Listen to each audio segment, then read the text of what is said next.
From the smoking ruins of Stalingrad to the beaches of Normandy, World War II was a crucible of innovation, a conflict that pushed human ingenuity to its absolute limits. We often think of this war in terms of tanks, planes, and battleships, the titans of steel that reshaped the world. But beyond the thunder of artillery and the roar of engines, there was another war being fought.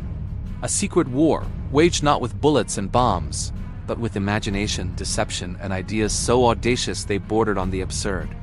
This is the story of the strangest weapons ever conceived, the bizarre and brilliant tools of a conflict that demanded victory at any cost.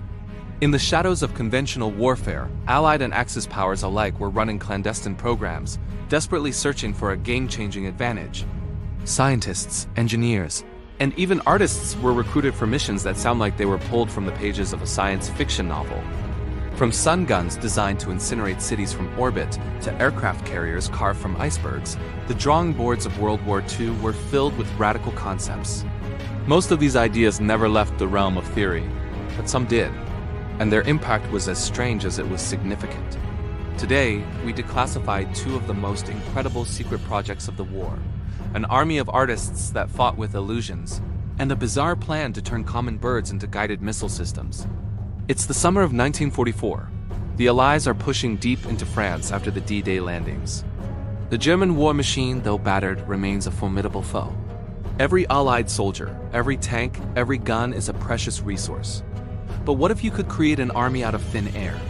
What if you could fool the enemy into seeing thousands of soldiers where there were only a handful? This was the mission of the 23rd Headquarters Special Troops, better known by a far more evocative name, the Ghost Army. This unique unit wasn't comprised of battle-hardened commandos, but of artists, sound engineers, actors, and designers, many recruited from the top art schools and advertising agencies in America. Their battlefield was the enemy's mind, and their weapons were inflatable tanks, powerful speaker systems, and fake radio transmissions. Their job was to create phantom divisions, drawing German forces away from real Allied advances, saving thousands of lives in the process. Imagine being a German reconnaissance pilot flying over the French countryside. Below, you see a massive American armored division preparing for an attack. Hundreds of M4 Sherman tanks are parked in neat rows. Trucks, jeeps, and artillery pieces are everywhere. You radio back to headquarters, warning of an imminent assault. The German High Command diverts its precious panzer divisions to counter the threat, but the threat isn't real.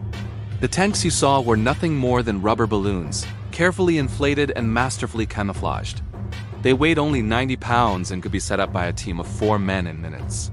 From the air, or from a distance, they were indistinguishable from the real thing. The visual deception was only part of the illusion. The Ghost Army also employed a technique they called sonic deception. They hauled massive speakers, mounted on half-tracks, close to the front lines. In the dead of night, they would blast curated recordings of troop movements, the clanking of tank treads, the shouts of officers, and the sounds of bridge construction. These recordings made at Fort Knox were so convincing that they could simulate the movement of an entire division of 15,000 men. To a German soldier huddled in a foxhole, it sounded like an overwhelming force was massing for a dawn attack. The psychological effect was immense. To complete the charade, the unit had its own phony radio operators. They engaged in spoof radio, mimicking the chatter of a real headquarters, complete with scripted mistakes and personal conversations to make it sound authentic. They would even have soldiers dressed as colonels and generals visit local towns, dropping fake information in cafes and bars where they knew local spies and collaborators would overhear. It was a multi-layered performance on a scale never seen before.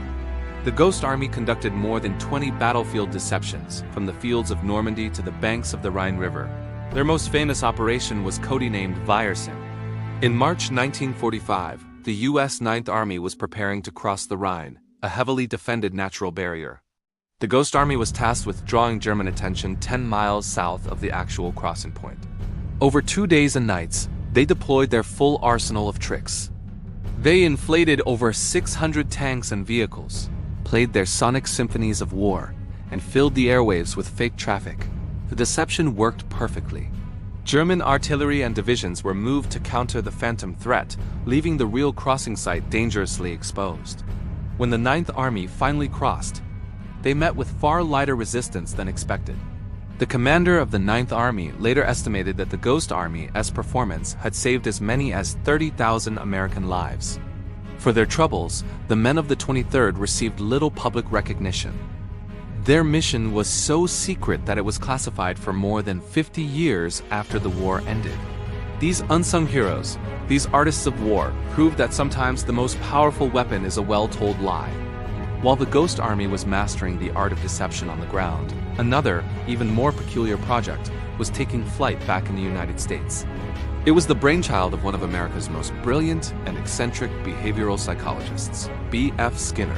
Skinner was a pioneer of behaviorism, famous for his experiments showing that animals could be trained to perform complex tasks through a system of rewards.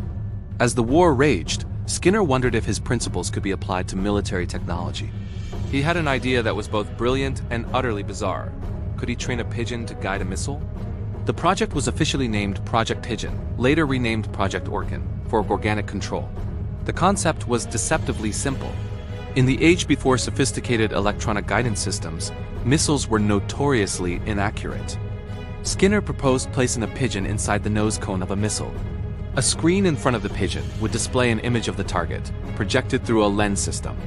The pigeon, trained through operant conditioning, would peck at the center of the target on the screen. Here's the genius part. The screen was connected to the missile's flight controls. If the pigeon pecked the center, the missile flew straight. If the missile drifted off course and the target image moved, the pigeon would peck the new location of the target on the screen.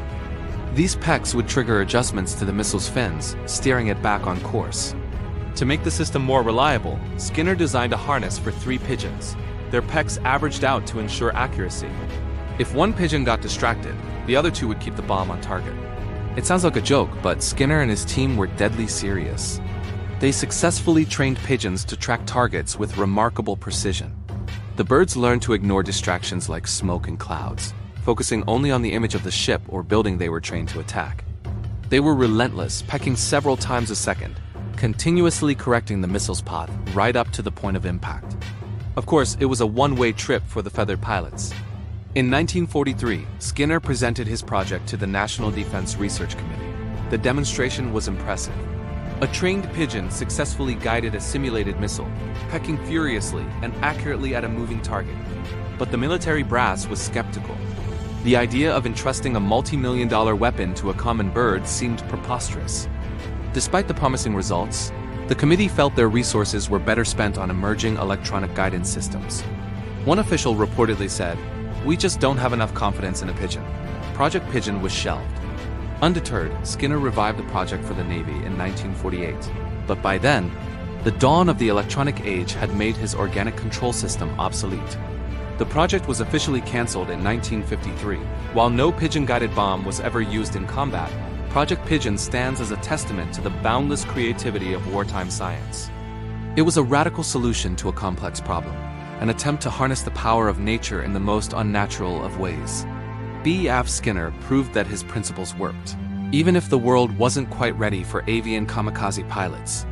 The stories of the Ghost Army and Project Pigeon are more than just historical footnotes. They are powerful reminders that war is not only a clash of armies but also a battle of wits. In the desperate struggle for survival, conventional thinking is often the first casualty. These projects show us that sometimes, the most effective weapon isn't the one that creates the biggest explosion, but the one that captures the imagination, deceives the senses, and dares to be different. From the inflatable tanks on the fields of France to the pigeon pilots in a lab, the secret archives of World War II are filled with tales of ingenuity and audacity.